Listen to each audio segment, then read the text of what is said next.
interessa, né, por nenhuma atividade intelectual, a gente fala assim, mas puxa vida, né? Não é para todo mundo, né? Essa questão de filosofia, metafísica e tal, não é para todo mundo, né? Mas mesmo essa pessoa que se recusa, né, a buscar filosofia, a buscar metafísica, né, mesmo ela vai ter um posicionamento dentro do ser. O fato dela não querer saber dessas coisas é um posicionamento. E é um posicionamento ruim. É um posicionamento ruim, que naturalmente vai fazer ela, né, ter uma compreensão falsa dessa realidade. Então, o padre Leonel Franca, ele diz, tem 2 posicionamentos diante do ser. Né? Só existem esses 2 posicionamentos. Né? E esses 2 posicionamentos, eles, logicamente, eles vão partir, né, de uma vertente intelectual da realidade, né, que tem que observar as coisas. Nós temos que ter uma compreensão das coisas. Então, só tem 2 posicionamentos. Né? Ou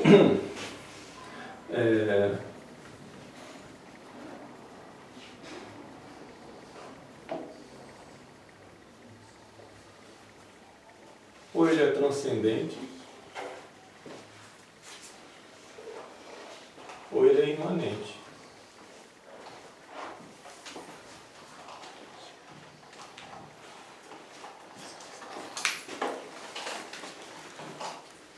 Ou a gente compreende, né?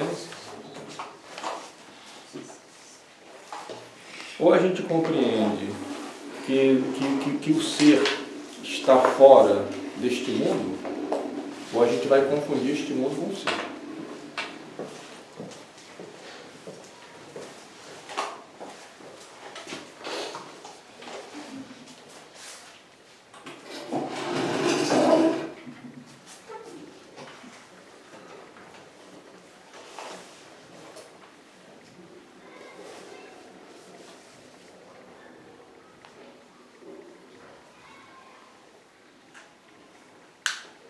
Então, o padre Leonel Franca, quando ele diz isso aqui, ele tá, né, ele vai fazer a citação de Santo Agostinho, né, porque Santo Agostinho entendeu bem isso. E Santo Agostinho, lá no início, né, do cristianismo, pegou ainda, né, toda essa destruição desse mundo pagão, que de fato, né, para os romanos, quando, né, o Império Romano cai, os romanos vão pensar dessa maneira. Eles vão pensar, nossos manes nos abandonaram, nossos deuses nos abandonaram, né? Estamos sendo punidos por nossos deuses, para eles era o fim do mundo, né? Então, Santo Agostinho vai escrever essa obra, né? 2 amores, 2 cidades. Vou mostrar isso daqui, né? Esse livro do Padre Leonel, né, é a Crise Moderna? Não, não é esse não. Deixa eu ver, eu anotei aqui. É a Psicologia da Fé. Esse aqui é altamente recomendado, Psicologia da Fé. Para a gente entender como é que a nossa religião é uma religião que nós podemos explicar a nossa fé, entendeu? Não é uma coisa irracional, não é uma coisa sentimental, né? Não é um sentimento religioso, é uma coisa racional, a gente pode explicar a nossa religião. Né? E se a gente não entender os fundamentos da nossa religião, os fundamentos metafísicos, filosóficos da nossa religião, a gente vai perder a fé, né? A gente vai perder a fé, a gente vai acreditar num monte de outra maluquice, entendeu? Então, ou a gente, né, compreende que Deus está fora do mundo, a gente vai confundir Deus com o mundo. Né? Agora, o problema é que, né, o paganismo ele vai se originar disso daqui. E ele vai seguir 2 caminhos diferentes. Né? Ele vai seguir 2 rumos diferentes. É a gnose, né, ou o panteísmo.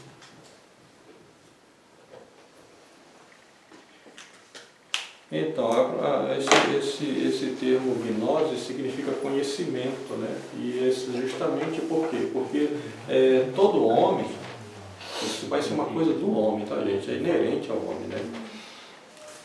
Todo homem, por mais ignorante que seja, mais avesso aos estudos, mas todo homem tem uma preocupação, né, com questão metafísica. Então, são as questões metafísicas que são fundamentais para todo homem. Lembra que, né, Deus fez o homem criatura racional. Então nós temos essas questões metafísicas que são fundamentais. Quem eu sou, o que eu faço aqui nesse mundo e para onde que eu vou. Né?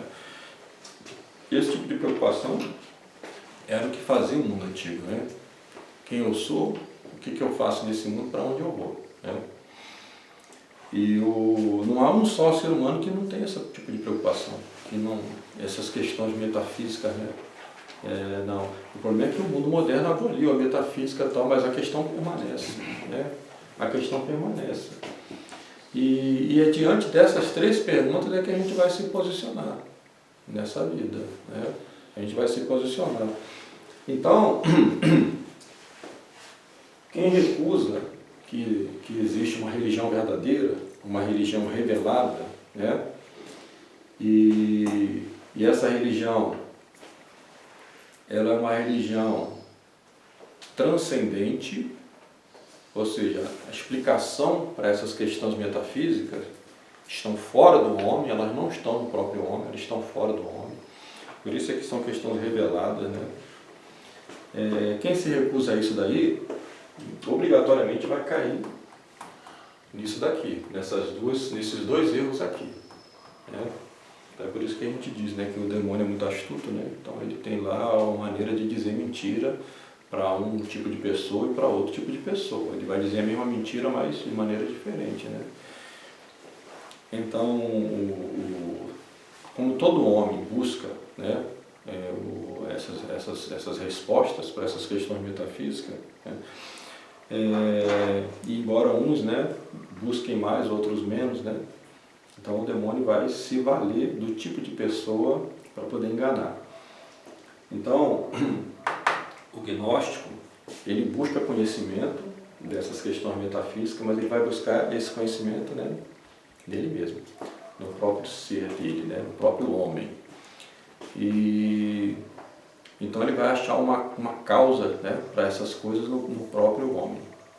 Então aí uma questão de divinização do homem, né, questão da divinização do homem.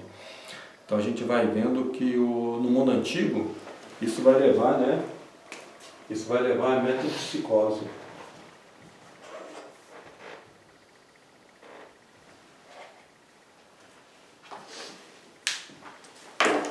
E por incrível que pareça, né, essa ideia da metempsicose é muito forte hoje, né? Ela está muito presente nos dias de hoje.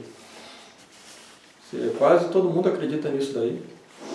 Mesmo aqueles que se dizem cristãos, eles acreditam na metempsicose.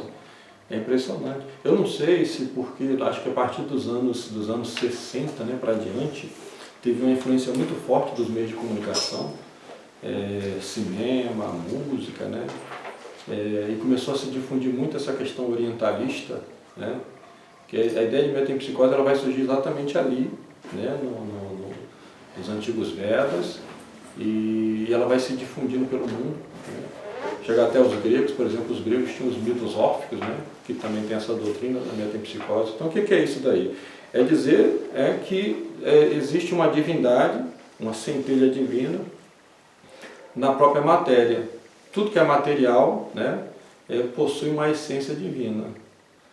E essa essência divina, ela necessariamente, né, ela precisa se libertar dessa matéria para retornar ao todo primordial, né, e compor aquele todo, né, aquele todo da onde partiram essas centelhas divinas. Então você vai ver isso lá na civilização dos Brahmanes, né? Então fogo, sempre a ideia do fogo, né? Então esse fogo, Brahman, ele vai se espalhar, né? Então são as almas, né, do mundo, né? Eles chamam de Atmas, são centelhas divinas que vão ser aprisionadas na matéria. A única maneira de se libertar disso é pela doutrina da metempsicose, ou seja, né, como dizem os espíritas hoje, a reencarnação, né? Então você morre, né, e aquela forma física, aquela matéria, né, que você estava aprisionada, você se liberta dela, mas se você não adquiriu o conhecimento, você retorna para a prisão de novo. Então você pode passar por um processo de evolução, né? Então você vai sair lá do mineral para o vegetal, do vegetal para o animal, para o homem, né? E aí uma vez que você é homem, você vai, precisa adquirir esse conhecimento, mas esse conhecimento não é um conhecimento intelectivo, é um conhecimento intuitivo, né? É um outro tipo de conhecimento, um conhecimento místico, né? Que se dá por outras vias, né? Então aí tem vários tipos de gnósticos, né?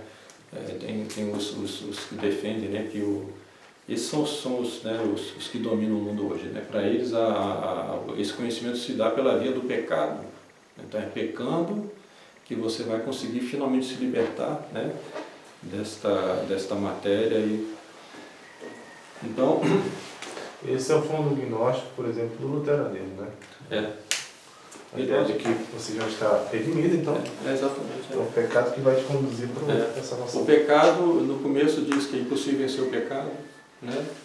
Depois aceita-se que a misericórdia de Deus, né, é maior do que a justiça de Deus. Então, Deus não vai condenar ninguém, né? É impossível vencer o pecado. Então, como é que Deus pode condenar, se Deus não pode exigir do homem uma coisa que está acima da capacidade do homem? Então, né, Deus não pode condenar. Depois dizer que o pecado então não é ruim.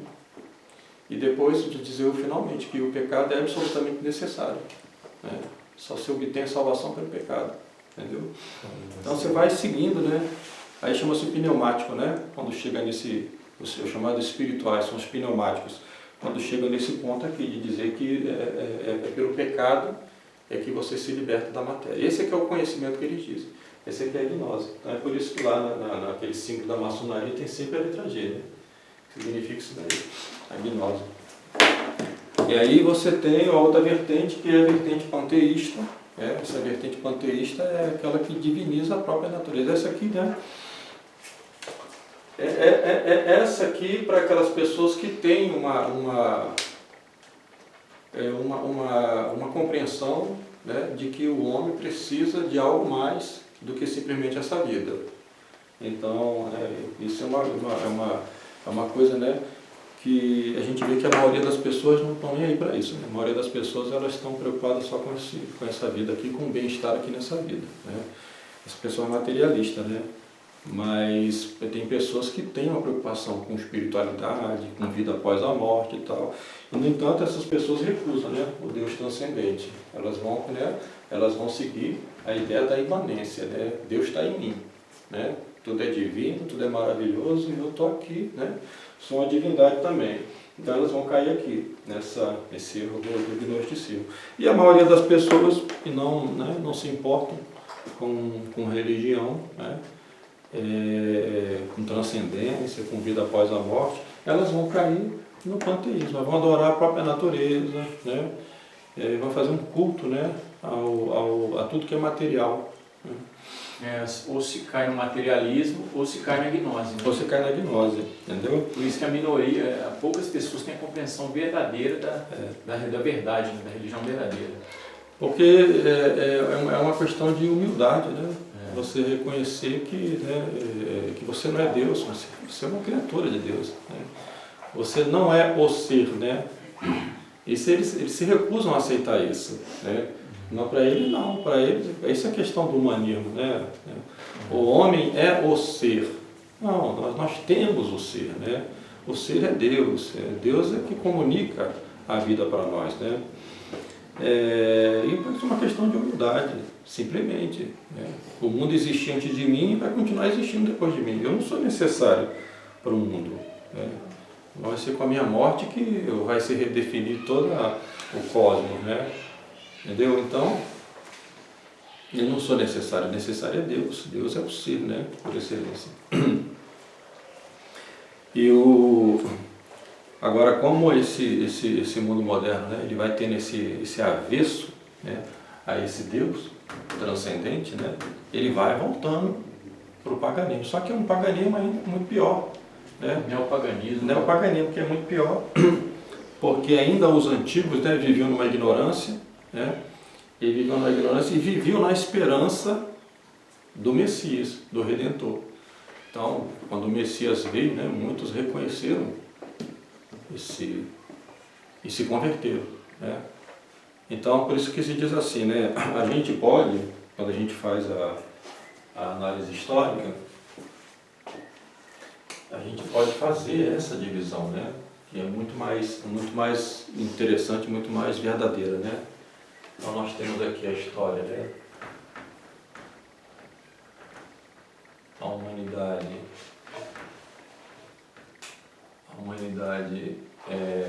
de natureza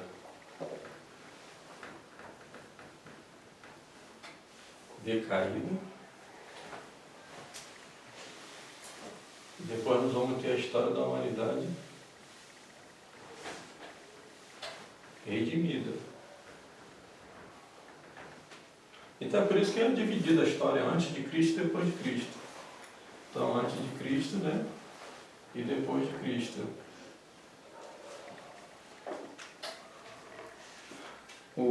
Então a gente divide isso aqui, história profana, que é o que eu estou mostrando para vocês, né? E na próxima aula a gente começa a falar da história sagrada.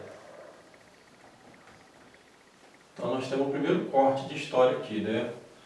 A história da humanidade e natureza decaída. A história se divide em duas partes, né? A história profana, que é o que eu estou contando para vocês aqui, e a história sagrada, que é a história do povo eleito, né?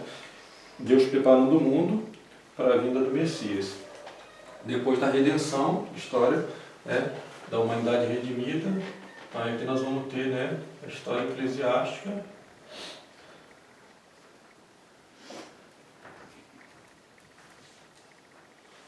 Paralela, né, a essa história geral. É sempre bom manter essas coisas juntas, né, para não dar a impressão de que a história sagrada é uma coisa à parte, né, da história do mundo pagão, né? Essas coisas estão caminhando juntas, né? A gente, por exemplo, quando falar na aula que vem sobre Abraão, né, a gente vai ver que por que Abraão não entrava nessas cidades, né? Ele ficava sempre, né? Justamente por causa disso, né? Porque o critério, né? Essa noção de cidadania, né? No mundo antigo está toda ligada à religião. Então você, logicamente, você vai ter direitos, né, àquela cidade, aos bens daquela cidade, se você professar o culto àqueles deuses ali. Entendeu? Então a noção de cidadania está ligada à religião, ao culto comum, né? E como esses deuses eram falsos, né, então Abraão ficava de fora, não entrava. E mandava alguém lá, né, para fazer comércio e tal, trocar coisas e tal, mas sempre com a ressalva de... Por isso que ele aconselhou lá para o sobrinho dele, né, o Ló, falou assim, não entra lá, né, não vai morar naquela cidade, né, porque isso, uma vez que você passa a ser incorporado, né, por mais que você tente manter, né, a sua fé, talvez com o tempo você vai acabar perdendo, né. A respeito do neopaganismo, que a gente tinha falado antes, né? De que apesar do paganismo dos gregos e romanos, eles esperavam a vinda de um Salvador, de certa forma isso deu muita verve à conversão de muitos ali. O que é grave de 2, 3 séculos para cá, é porque é uma apostasia propriamente dita, né? A gente conhece Salvador, conhece a história sagrada, exatamente, e mesmo assim renega, o que é pior do que os pagãos. É muito pior, né? É muito pior. Daí a gravidade que Dom Lefebvre fala, da apostasia dos próprios bispos do pontífice, né? Mesmo essa apostasia dos bispos hoje e do Papa hoje, ela é pior do que do sumo pontífice na época de Cristo, né? Porque os judeus, né, que condenaram Cristo à morte, eles viviam de uma promessa, né? Então, a promessa se cumpriu, né? Mas eles não reconheceram, né, o seu Messias. Mas os de hoje, né, a promessa já foi realizada, já se cumpriu, são 12.000 anos de história, e eles simplesmente, né, desprezam, né? É um desprezo muito grande. Então, quando Cristo fala, né, perdoe, não sabem o que fazem, hoje não sei se diria a mesma coisa com relação, né, a essa hierarquia que está aí hoje. Né? Uma coisa que se fala muito é que na Grécia Antiga, né, se praticava o homossexualismo. Né? Aí tem aquele filme lá do Oliver Stone, lá, o Alexandre o Grande e tal. Né? Isso é mentira. Nós estamos vendo aqui que era impossível isso daí, entendeu? É uma abominação, claro. Sempre foi. Né? É porque os maus historiadores é que fazem uma tradução ruim, né, do grego, quando fala em amor. né? Então você pode entender amor de várias maneiras, entendeu?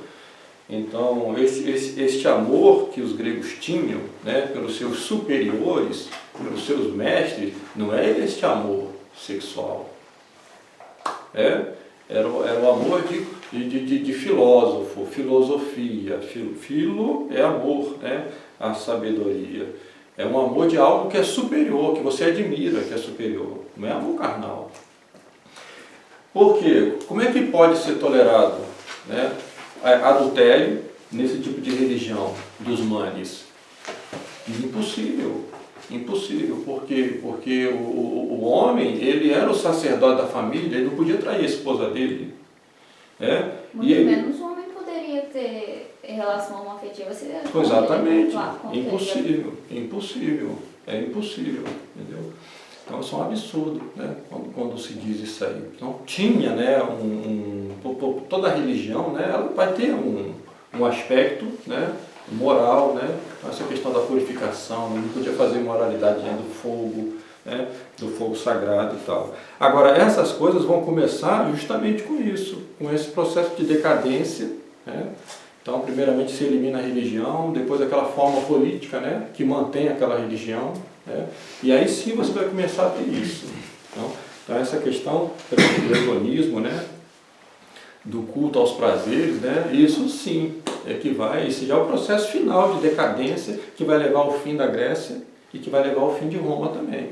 Então quando chegar nisso daí, mas isso aí já é um processo que vem lá desde o fim, a destruição dos princípios religiosos, a degradação moral, né? Então o que nós estamos vendo hoje, entendeu? Então a gente pode aprender com história dessa maneira. A gente aprende com história assim. A gente olha para o passado, né, e vê como é que a coisa, né, porque é sempre assim, né? A história, gente, ela não vai, como dizem os progressistas, né? É uma coisa assim como o Superman, né? Para o alto e avante, né? Não, ela vai com um arco, né? Ela vai para o alto, depois ela cai. Ela vai para um processo de decadência, entendeu? Então, quando a gente olha para o passado, a gente vê esse desenho da história, né? A história vai, sempre que o princípio religioso norteia a coisa, né? Ela vai, e depois ela vai começar com um processo de decadência. Lógico, se for uma falsa religião, isso vai ser mais rápido ainda, né? E quando há esse ataque, né, à religião, então a gente vai entrar nesse processo de decadência, né? Esse processo de decadência. E essa decadência ela começa justamente, né, no mundo grego. Isso vai se tornar muito evidente com a ideia igualitária, porque olha só, se os eupátridas, né, eles derrubaram a monarquia, certo? A monarquia estava ligada à religião, né? Os eupátridas, eles agora vão governar mais ou menos separado da religião. Então logo o que vai acontecer? As classes inferiores vão falar assim: por que aquele cara me governa? Né? Aquele cara não é diferente de mim, e a vida dele é pecaminosa, né? Ele não tem uma vida, né, moral elevada. Né? Então se você começou a dissociar a religião, né, do governo, é claro que você vai insuflar as outras classes, né, ao igualitarismo. Falar assim: não, ele me governa por quê? Moralmente ele é pior do que eu. Né? Subversão em cadeia, né? Exatamente, em cadeia da subversão. Exatamente. Aí você vai cair em corrupção, corrupção de todos os costumes, né? Corrupção geral de todos os costumes, e aí vai entrar aquela ideia, né? Isso vai acontecer também aqui, de colocar o poder econômico acima da religião, né? Então, por exemplo, né, com as leis de Solon, vai abrir esse princípio aí, né? Primeiro vai vir Drácon, com as leis muito rígidas, né? As leis draconianas, para tentar conter justamente esse processo de subversão, né? E depois vai entrar o Solon, e o Solon então vai fazer um sistema de lei mais, né? Esse sistema de lei, por exemplo, vai acabar com a ideia de escravidão por dívida, que era muito comum no mundo antigo, a escravidão por dívida. Por que havia escravidão por dívida? Isso é uma coisa interessante para explicar para os alunos, né? Por que o sujeito, quando era devedor, ele não perdia os bens dele? Ele perdia era a liberdade dele. Ele passava a pertencer a outro. Porque aqueles bens não eram dele, era dos manes, entendeu? era dos antepassados mortos. Ele não perdia a propriedade dele, ele perdia a liberdade dele. Ele virava escravo e aceitava isso, entendeu? Então, quando a gente fala assim, o sol não acabou com a escravidão por dia, a gente pensa assim, porque geralmente nas aulas de história a gente ensina como se fosse um processo, né, de evolução, mas não é um processo de decadência, entendeu? Por quê? Porque, né, vai fazer com que a terra não seja mais sagrada, a terra vai virar mercadoria, entendeu? E aí vem os comerciantes, mesma coisa você vai ver no fim da Idade Média, a burguesia, né? Agora, sempre bom dar essa ressalva também, né? Para os germânicos, né? Essa noção de terra, dos bárbaros, que depois vai fundamentar, né, o sistema feudal, é bem diferente dessa questão aqui dos antigos, né? Dos antigos gregos e tal. Porque para os antigos gregos, romanos, né, a terra era sagrada porque era o lar, né? A morada, né, dos manes. Então, o valor da terra estava nisso aí, né? É lógico que para os germânicos está mais na questão do que a terra pode produzir, né? Isso é o verdadeiro valor da terra, é o que a terra produz, né? Mas para eles não. Lógico que a terra produz coisa e tal, mas para ele o valor maior estava nessa questão da questão espiritual. Quando se perde isso, a terra vai virar mercadoria e você vai ter uma ascensão da classe comerciante, né? E dos estrangeiros, uma ideia de igualitarismo. Em geral, nunca foi bem escrupulosa, né? Isso já vem um processo de decadência, né?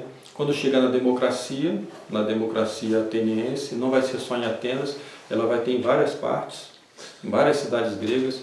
Eu acho que só não vai ter em Esparta não, mas Esparta já vai ter uma aristocracia, né? Porque diz assim, Esparta tinha uma diarquia, mas não é diarquia, monarquia e governo de um rei, não, monarquia e governo de um só, né? Não tem essa opção, ou governa um só, ou governa um grupo, ou governa, né, todos, né? Ou monarquia, ou aristocracia, ou democracia, mas no sentido, né, dos gregos, ainda assim só para aqueles que tinham a cidadania, né? Então, se tem 2 reis, já não é mais monarquia, né? É uma aristocracia mesmo, que era o caso de Esparta. O resto virou democracia mesmo.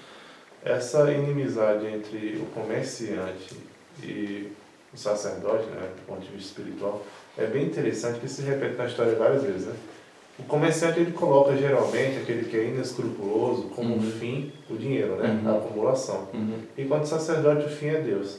Então, sempre quando há um processo de decadência nas civilizações, pelo menos você nota essa constante, ele está ligado a essa classe dos comerciantes. Né? Exatamente. Eles começam a mudar a sociedade, a cultura, exatamente, e colocam como objetivo a acumulação de bens. Então, exatamente. Por isso que há essa... E é por isso que o nosso Senhor diz assim, não pode servir a 2 senhores. Ou você vai servir a Deus, ou você vai servir o dinheiro. E esse é que é o problema do mundo moderno, né? Com a ascensão do humanismo, né? É exatamente isso que vai acontecer. O humanismo, ele vai se recusar a servir a Deus, né? Porque ele vai colocar o homem acima de Deus, então ele vai se recusar a servir a Deus, ele vai se recusar à autoridade dos teólogos da igreja, né? E vai retornar ao paganismo, é o renascimento, né? Vai fazer um retorno ao paganismo, só que ao fazer isso, ele vai se colocar sob o poder daqueles que têm dinheiro, né? Então, na realidade, que vai haver uma substituição de Deus pelo ouro. Então, o homem não vai adorar a Deus, vai adorar Mamon. O fim da sociedade medieval se deu basicamente aos banqueiros. É o mesmo processo. O mundo bancário que dominou a Europa. E a partir daí, né, hoje a gente vive um mundo, né, que é inteiramente, né, dominado por um sistema econômico, né? Pois é. Então, os comunistas falam isso, né, que é a burguesia e tal, né, a burguesia, mas eles não percebem, né, que eles fazem parte do processo todo também, né?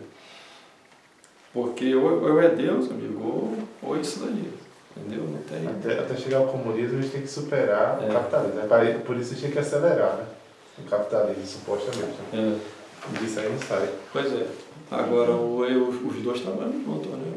Então, os 2 trabalham juntos. É uma falsa dicotomia. Né? É a falsa dicotomia.